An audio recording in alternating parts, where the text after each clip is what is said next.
Subscription کے button کو دبائیے اور ساتھ بیل آئیکن پر کلک کیجیے تاکہ آپ کو تمام ویڈیو فوراً مل سکیں۔ اس ویڈیو پسند آنے کی صورت میں اسے لائک، کمنٹ اور شیئر کرنا مت بھولیں۔ بعض لوگوں کا خیال ہے کہ سومناتھ کا مندر کرشن کے زمانے سے قائم تھا اور اسی لیے متھرا، تھانیسر اور مہابن کے لوگوں کو اس مندر سے قدیمی تعلق تھا، کیونکہ یہ لوگ دوارکا یعنی گجرات کی عظمت ہردوار اور متھرا سے کم نہیں سمجھتے تھے۔ اس مندر میں 500 نوجوان لڑکیاں سومناتھ کی خدمت کے لیے ایسے ہی موجود رہتی تھیں جو راجاؤں اور بڑے بڑے ہندو سرداروں کی بیٹیاں تھیں۔ 2000 برہمن اس مندر کے پجاری تھے جو رات دن وہیں جرس بجاتے رہتے تھے۔ اس سے اندازہ ہو سکتا ہے کہ سومناتھ میں کس قدر لوگوں کا ہجوم رہتا ہوگا۔ یہ بات بھی قابل ذکر ہے کہ جب سلطان محمود غزنوی سومناتھ کے قریب پہنچا تو مندر اور شہر میں ایک نہایت زبردست لشکر کو مقابلے پر مستعد پایا۔ یہ لشکر اور جنگی سامان کسی مندر یا عبادت گاہ کے لیے جزو لازم نہیں ہو سکتے تھے۔ یہی مورخ سومناتھ پر حملہ کی کچھ وجوہ بھی بیان کرتے ہیں۔ ان کا کہنا ہے کہ سومناتھ میں ایک نہایت زبردست جنگی طاقت کا موجود ہونا اس بات کی بڑی دلیل ہے کہ یہ کوئی نہایت اہم سازشی مرکز تھا، اور اسی سے سلطان محمود غزنوی کے حملہ آور ہونے کی وجہ سمجھ میں آ سکتی ہے۔ مغرب کا مورخ میلکم سومناتھ کے مندر کی نسبت ایک اور بھی نئی بات لکھتا ہے۔ وہ کہتا ہے یہ وہ مندر تھا جس کے پجاری سومناتھ کے زور و قوت پر فخر کرتے تھے اور شمالی ہندوستان کے باشندوں کی ستم شعاری، بد کرداری اور ناتوانی کو وہاں کی آفتوں اور مصیبتوں کا باعث بتاتے تھے۔ اگر مورخ میلکم کے اس بیان کو صحیح سمجھ لیا جائے تو سلطان محمود کے اس حملہ کی ایک نئی وجہ یہ بھی سمجھ میں آتی ہے کہ خود شمالی ہندوستان کے ہندوؤں ہی نے سلطان محمود کو سومناتھ پر حملہ آور ہونے کی ترغیب دی ہوگی، اور انہوں ہی نے سومناتھ کی نسبت ایسی خبریں سلطان تک پہنچائی ہوں گی کہ وہ حملہ آور ہونے پر مجبور ہو جائے۔ شمالی ہند کے بتوں کی تحقیر کر کے سومناتھ والے جو فخر و غرور اور ڈینکے مارتے تھے وہ بھی اپنے بت کی بے بسی اور بے چارگی دیکھ کر سیدھے ہو جائیں۔ روزۃ الصناع کی روایت کے مطابق سلطان محمود نے شعبان 415 ہجری کو سومناتھ کی طرف کوچ کیا۔ ملتان سے سلطان گجرات کی طرف روانہ ہوا۔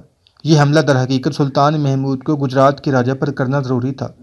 سومناتھ کے جدید شہرت اور سازشی مرکز کا حال سن کر اس نے یہاں کے جنگی اجتماع کو مندہر اور سازشی گروہ کو ہلاک کرنا ضروری سمجھا جو گجرات کے راجا کی سرکردگی میں مصروف کار تھا۔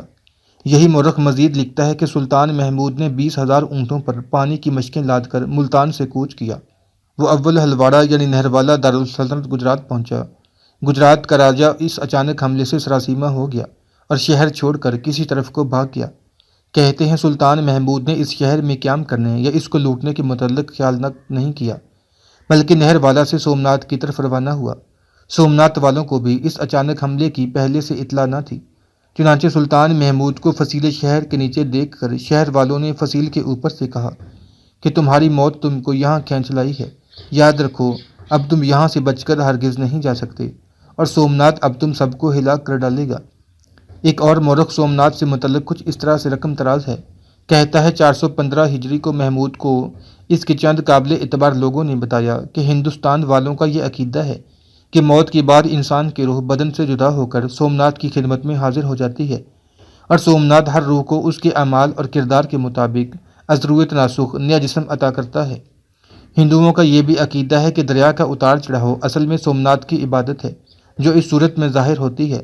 محمود کو یہ بھی بتایا گیا کہ ہندوؤں کے خیال میں وہ بت جنہیں محمود نے پاش کیا ہے ایسے بت تھے جن سے سومناتھ ناراض تھا، اسی لیے اس نے ان بتوں کی طرفداری نہیں کی، ورنہ اس میں اتنی قوت ہے کہ جسے چاہے ایک لمحے میں تباہ و برباد کر سکتا ہے۔ محمود کو یہ بھی اطلاع دی گئی کہ برہمنوں کے اعتقاد کے مطابق سومناتھ بادشاہ ہے اور باقی تمام بت اس کے دربان اور مصاحب ہیں۔ محمود نے جب یہ بے معنی افسانے سنے تو اس نے سومناتھ کو فتح کرنے اور وہاں کے بت پرستوں کا قلعہ قمہ کرنے کا ارادہ کر لیا۔ یہی مورخ مزید لکھتا ہے کہ اس مقصد کے لیے سلطان محمود غزنوی نے اپنا خاص لشکر تیار کیا جس میں 30,000 لشکریوں کو ساتھ لیا۔ اس زمانے میں سومناتھ ایک بہت بڑا شہر تھا، بحر ہند کے کنارے پر واقع تھا۔ یہ شہر اپنے عظیم الشان بت کی وجہ سے تمام برہمنوں اور غیر مسلموں کے نزدیک کعبہ کی سی حیثیت رکھتا تھا۔ آج کل یہ شہر مندر دیو میں ہے۔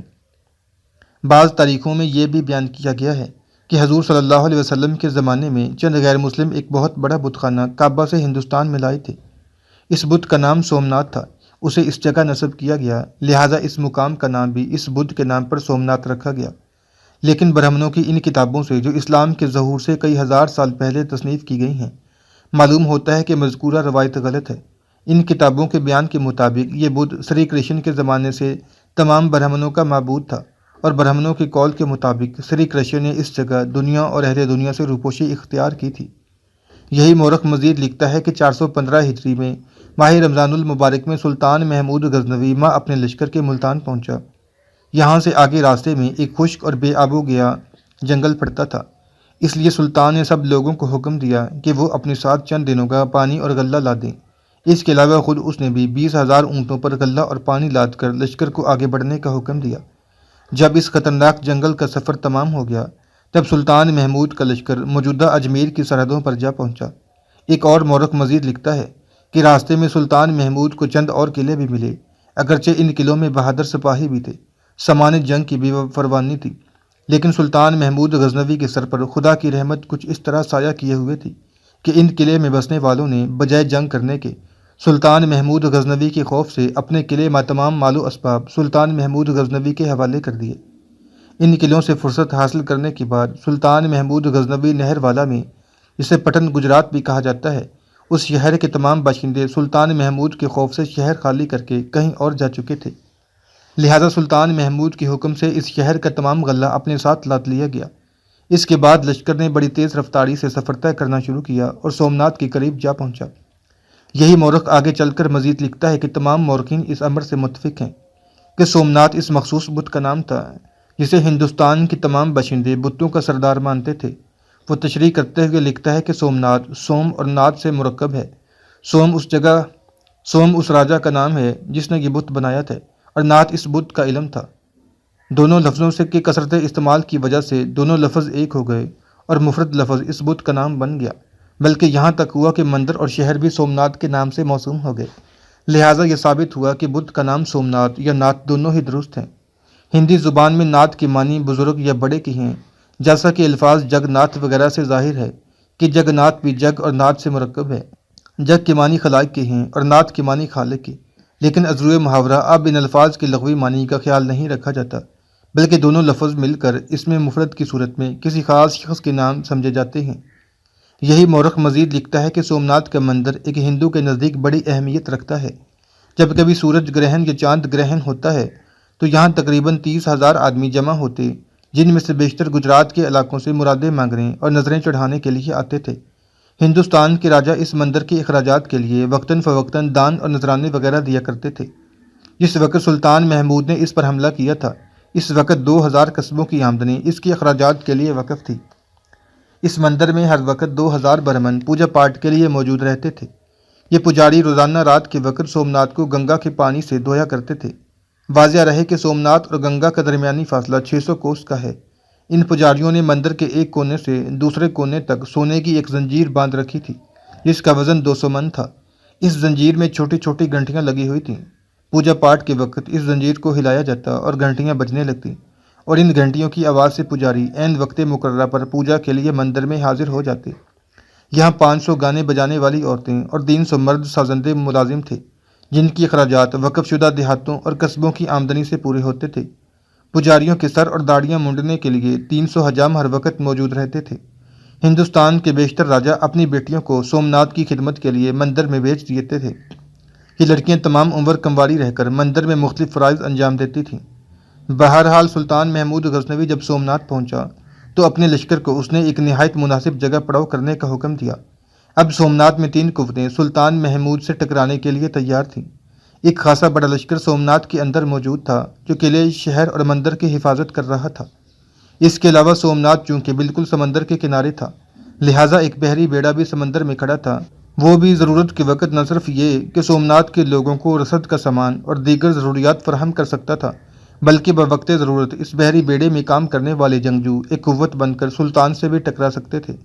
جبکہ سومناتھ سے ذرا ہٹ کر ہندوستان کے راجاؤں کا ایک بہت بڑا لشکر بھی سلطان کی آمد کا منتظر تھا اور سلطان پر ضرب لگانے کے لیے تیار تھا۔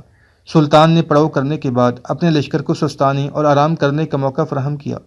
اس کے بعد اپنے سالاروں سے مشورہ کرنے کے بعد یہ طے پایا کہ پہلے بحری بیڑے کے جنگجوؤں سے نمٹ لینا چاہیے، تاکہ سمندر کی طرف سے مسلمانوں کو اطمینان ہو جائے، اور اس کے بعد مسلمان پوری یکجہتی اور اطمینان کے ساتھ سومناتھ پر حملہ آور ہو کر اس پر قبضہ کرنے کی کوشش کریں۔ چنانچہ سلطان ایک طرح سے بظاہر بالکل بے تعلق سا کھڑا رہا۔ دشمن کا بحری بیڑا بھی خاموش تھا، راجاؤں کا متحدہ لشکر بھی بالکل پرسکون تھا۔ ان میں سے کچھ لوگ یہ بھی خیال کر رہے تھے کہ مسلمانوں کے سلطان نے وہاں پہنچ کر غلطی کی ہے اور اب وہ پچھتا رہا ہے، لہٰذا سومناتھ پر حملہ آور ہونے کی بجائے وہ واپس جانے کو ترجیح دے گا۔ لیکن ایک رات سلطان کے لشکر کا ایک حصہ حرکت میں آیا، 2 حصوں میں تقسیم ہوا، اور پھر بڑی رازداری سے وہ بحری بیڑے کے جنگجوؤں کی طرف بڑھا۔ بحری بیڑے کے وہ جنگجو رات کے اس وقت اپنے جہازوں اور کشتیوں سے نکل کر ساحل پر آرام کر رہے تھے۔ چنانچہ سلطان محمود کا وہ لشکر 2 حصوں میں تقسیم ہو کر آگے بڑھا۔ پہلے ایک حصہ حرکت میں آیا اور اس نے ساحل پر گہری نیند سوئے ان جنگجوؤں پر سناٹوں کی گونجوں میں، رگوں میں اداسیاں، خون میں حدت پیدا کرتے صدیوں سربستہ راز لیے طوفانوں، زندگی کی گہری تہوں، بیکراں حصار کے اندر تک یکبخشدہ دکھ کی ہواؤں کی طرح سرایت کر جانے والی دھواں دار گھٹاؤں کی طرح حملہ آور ہو گیا تھا۔ سلطان کے لشکر کے اس حصہ کے اس طرح حملہ آور ہونے سے ساحل پر لیٹے وہ جنگجو چونکے تھے۔ ابھی وہ اپنے ہتھیار سنبھال کر مسلمانوں کا مقابلہ کرنے کے درپا ہونے لگے تھے کہ مسلمانوں کے لشکر کا دوسرا حصہ دوسری سمت سے کارے گاہ شیشہ گری میں زندگی کی دوامی قطروں اور دھند کی لہروں تک کو بے ترتیب کر دینے والی پرتلاطم امواج کی بے روک یورش، زندگی کی داستان علم کی طرح افسردہ اور شکست خوردہ کر دینے والی فطرت کی کربناک صداؤں کی طرح حملہ آور ہو گیا تھا۔ اس طرح ساحل پر پڑے پڑے لشکری چھاؤں کو ترستے درختوں، گلی گلی اڑتے کاغذوں، مرہم کو ترستے زخموں، علم نصیب سایوں، کڑی کسیلی شب اور اجالوں سے محروم دشت و بیاباں کی طرح غذا سے گلے ملنے لگے تھے۔ دونوں لشکروں کے ٹکرانے سے سمندر کے کنارے رزمگاہ میں سلامتی کا کوئی گوشہ، آبرو کی سلامتی میں عزت کا کوئی نشان محفوظ نہ رہا۔ رگوں کو چوس لینے والی ایسی ہوائیں صدیوں کی تیرگی کے غبار کی طرح پھیلنے لگی تھی۔ رات کے اندھیرے میں چھپی ہر شے کو عذاب رتوں کی نفرت بری رتوں نے عیاں کرنا شروع کر دیا تھا۔ رات کے گہرے ساگر کی خاموشی میں بڑے بڑے لشکری پت جھڑ کے مارے پتوں کی طرح ادھر ادھر بھٹکتے ہوئے اپنی جانیں بچانے کی کوشش کرنے لگے تھے۔ بحری بیڑے کے وہ جنگجو مسلح ملا مسلمانوں کے ان تیز حملوں اور جان لیوا یلغار کو زیادہ دیر تک برداشت نہ کر سکے۔ ان میں سے چند ایک کو سمندر میں کود کر اپنی جانیں محفوظ کرنے کا موقع ملا، باقی کو مسلمانوں نے موت کے گھاٹ اتار دیا تھا۔ اس طرح سمندر کی طرف سے سلطان نے اپنے لشکر کو محفوظ اور مامون بنا کر رکھ دیا تھا۔